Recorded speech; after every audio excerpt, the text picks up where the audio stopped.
তুমি যেন আমার ছায়া সঙ্গী, আমার পাশে পাশে আছো।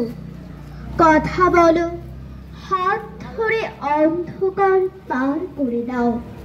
প্রখর রোদে মাথার উপর ছায়া হয়ে থাকো। তুমুল বৃষ্টিতে মেলে ধরো ছাতা। ভুল দিকে পা বাড়ালে বাঁশি বাজিয়ে টেনে আনো সঠিক রাস্তায়। প্রতিদিন প্রতিক্ষণ তোমার পাঠশালা আমাকে জ্ঞানবান ঋদ্ধ করে তোলে। তোমার নির্মল দুটি চোখ আমাকে আধ্যাত্মিক জীবনের তৃষা জাগায়।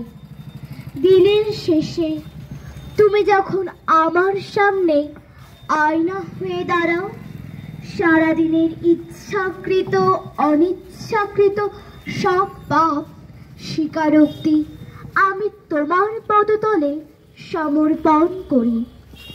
গভীর অমানিসার পর ভোরের নির্মল আলোয় স্নাত নিষ্কলুষ হয়ে শুভ্র জীবনের দিকে পা বাড়াই, এগিয়ে চলি।